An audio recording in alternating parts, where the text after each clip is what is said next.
This is JV Tech T. What's going on, everybody? And we're taking a look at the Ticwatch 2. And in this review, we'll explain why we think it's a compelling offering with just a few shortcomings, and price is not one of them. Our unit is the Oak Edition that comes with a brown leather strap that is not necessarily ideal for situations like fitness or anything that involves water, but the Ticwatch 2 is IP certified for splash resistance and comes with GPS and a heart rate monitor. The body of the watch is simple yet elegant, and the entire Oak Edition pairs well with plenty of wardrobes, formal or casual. A single button is used to turn off or on the device and to go backwards in the interface, while there is a touch-sensitive area on the other side that is used to tickle through the interface. This is the main unique function of the Ticwatch 2, and mainly flicking up and down is a fun way of navigating through the different elements. Especially for long-form notifications, it is really nice to have a way to read everything without covering it up with a finger. However, it is not meant to replace a full touchscreen and instead complements those existing methods of navigation. The 1.4-inch OLED display allows for an ambient display, which is leveraged pretty well via low power consumption changes in the watch face. Underneath that surface is a MediaTek processor and half a gig of RAM, with 4 GB of onboard storage that can be used for listening to local music using a connected Bluetooth headset.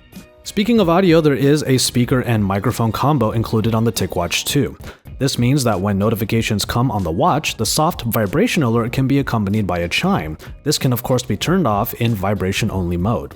Calls can actually be taken on the watch as well, with Bluetooth routing all audio from the phone to the wearable. It's a nice feature to have in a pinch, but is far from the best way of receiving a call when that very small speaker provides far less clarity than any alternative methods. Powering everything is a full version of Android that has been made into the TicWear OS. In a nutshell, the app ecosystem is still in its infancy and lacks the app support that you would easily find in Android Wear, for example. The lack of applications may turn off anyone that's coming from a more robust or developer-supported system, but where we were impressed by TicWear was in its ability to deliver the essentials. Swiping to the left, for example, reveals the voice assistant that is actually pretty effective for simple tasks and searches, while swiping up from the watch face shows the notification center. Many of the functions here are similar to Android Wear without the incessant swiping and the unattractive cards. And finally, the Ticwatch app on the connected smartphone is capable of customizing the experience, including which applications can or cannot send notifications to the watch.